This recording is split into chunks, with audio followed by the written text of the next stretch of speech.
So we have now Eduardo Pinto de Sousa, which will present work on ORC for jet cooling sections of galvanizing and annealing steel processing lines. Thank you. Thank you, Ricardo.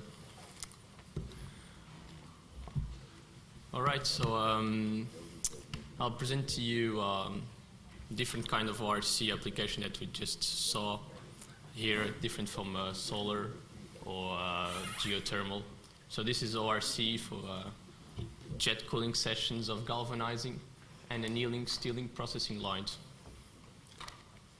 So I'll just talk about firstly an industrial context of steel processing lines and how we can put an ORC into these lines. Then we'll dig into the process integration, and at the end we'll have a look of a quick case study and market potential. So the galvanizing process, for those who are not acquainted with processing lines, is used to coat steel, carbon, stainless, silicon, preventing steel from oxidation, from rusting. So galvanized steel can be used in very different ways. Can be used for the automotive industry, mainly buildings, roofs, and walls. And steel, what happens in this process is that steel is coated on the zinc bath, exactly here. This can be done on vertical or horizontal galvanizing lines, vertical one and horizontal galvanizing line. So what happens is the steel strip is heated to a certain temperature, for example 800 degrees, and then it needs to be cooled down before getting to the zinc bath, where it gets a zinc thin layer that prevents steel from rusting. So let's talk about the jet coolers, the jet cooling processes. Here we see some nozzles. This is one of the most important features of the galvanizing process, because it's where you get the metallurgical properties that must be accomplished for the steel manufacturers. So how does one cool the strip? So this is done by other nozzles or slots of a mixture of a hydrogen, nitrogen mixture. This mixture is normally 15% of hydrogen and 85% of nitrogen, so-called HNX. So this gas is actually impacts the strip at a maximum speed of 120 meters per second, extracting the steel strip by forced convection. So you have the steel strip. So here's a schematic of the process. So the steel strip is sliding. Actually, it's in here in this axis. The steel strip is sliding. You have HNX that impacts the steel strip. Then you have hot HNX comes to a heat exchanger, a water-run heat exchanger, and this will do in a closed loop. You can see this. You have cold HNX impacts the strip. It comes the heat exchanger, the pump, and recirculates. So what happens here is this heat exchanger here, which is a water run.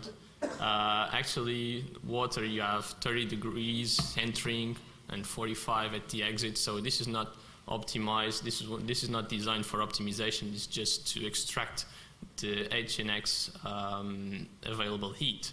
So in fact, what happens in this process is that all the energy that you extract from the steel strip is invariably lost.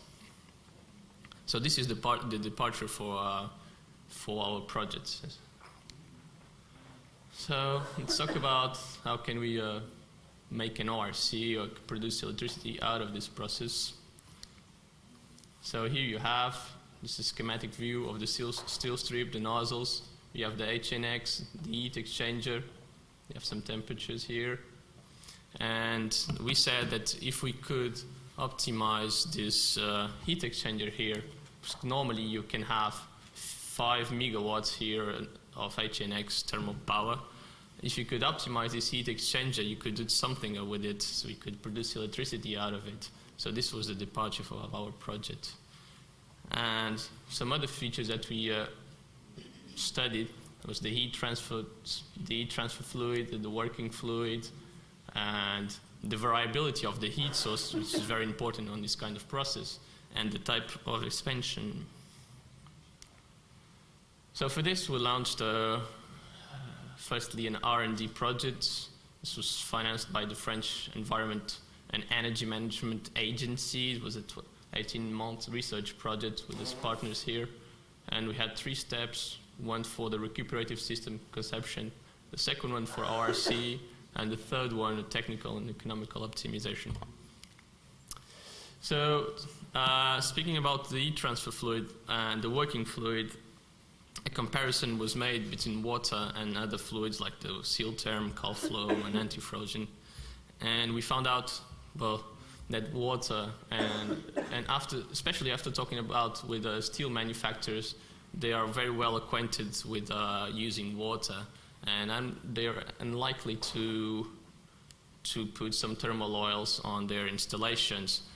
And in addition, well, you have water that comes with a high thermodynamic properties and availability. So say that water for the heat transfer circuit is the most suitable fluid for this.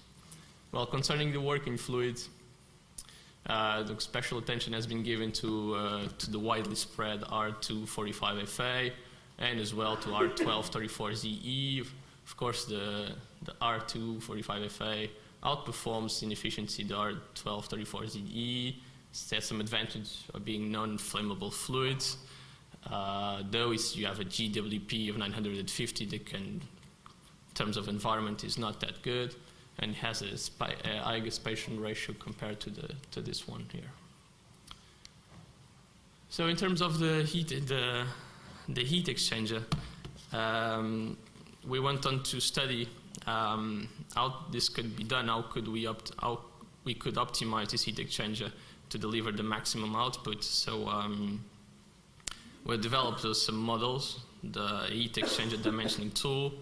We went on to do a test rig and the model validation especially for power exchange and pressure drop. And the result was that compared to the current heat exchanger that are in place for steel processing lines, an optimized heat exchanger will have 3 to 8 times more volume than the current one.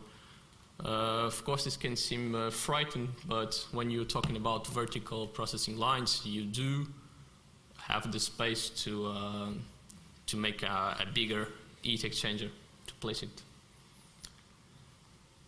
Well, talking about the variability of the heat source, so the steel manufacturers, they lead with different coils. It can have different thickness from 0.3 to 2.5 millimeters, different widths, 800 to 1900 millimeters. And in addition, they perform different thermal cycles with different cooling rates. So this is, we're not surprised to say that heat source available is not constant on this process, and it suffers considerable variations.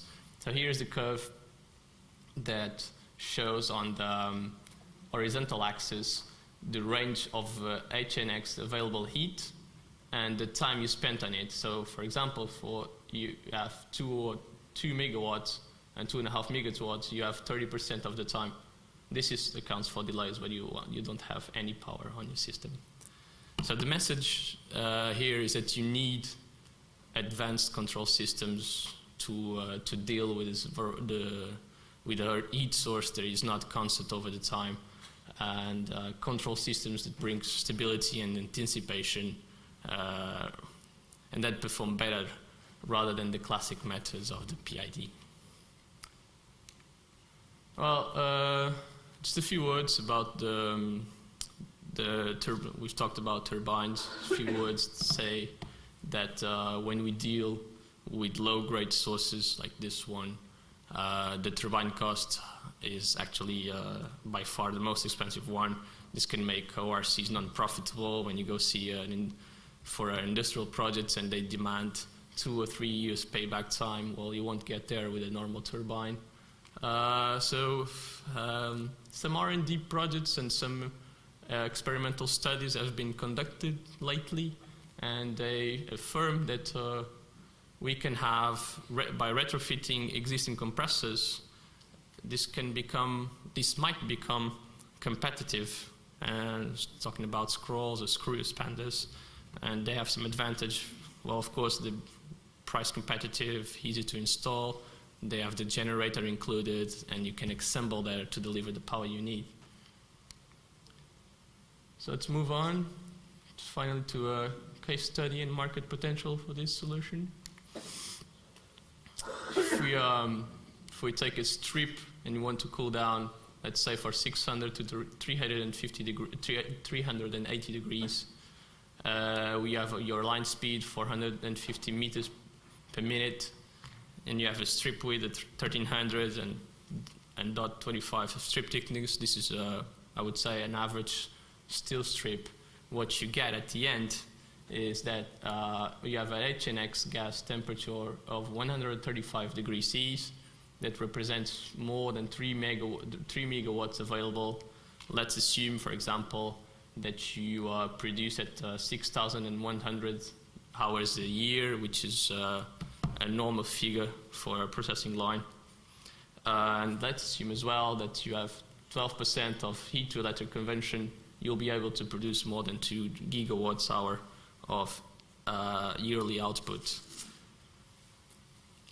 So in terms of market potential, let's just say that the number of galvanizing and annealing lines in Europe is about 100 lines. And outside Europe, you have 300 more, especially in Asia, of course, and China being the most developed, not most developed, but they have more plants than any other country. And so you get more or less more than 400 lines that you can apply this solution into. So we come to the conclusions to say that just presented a way to produce electricity out of galvanizing and annealing processing lines. It can be deployed on new lines as well as revamped for existing ones. And this will allow steel manufacturers to produce electrical power that can compensate the fans' electrical consumption, which is not negligible, far from it. And having in mind that the ORC must be a slave of the process, it must not impact the process or the steel quality. Well, third conclusion to say that there is a variability of the heat source is present due to thermal cycles and coils. Therefore, you need robust control systems with predictive capabilities. And there are new technologies when it comes to fluid expansion, and finding a compromise between cost and isentropic efficiency can lead to an important, or can play an important role for ORC market penetration. Well, thank you for your kind attention.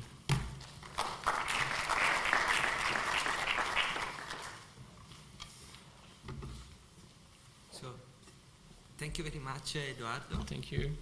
Any questions? So I have a question. Can you go back for a second to the Sure. the case you? Can you go back? Okay, maybe you remember the numbers. Yeah, I do. So you presented a typical scenario. Mm-hmm. What was the power output for that case? 2 to 3 gigawatts hours a year. If you take in consideration 6,100 hours production, Okay. which is a normal figure for a processing line. And because they work 24 hours and they have some delays. And if you assume a 12% constant efficiency, okay. electric to electric conversion. Okay. So it is, if we talk about the rated power output, it's something 200, 300 kilowatt. Yeah, I would say that it depends on galvanized and annealed. Oh, someone just put it to me. Thank you so much.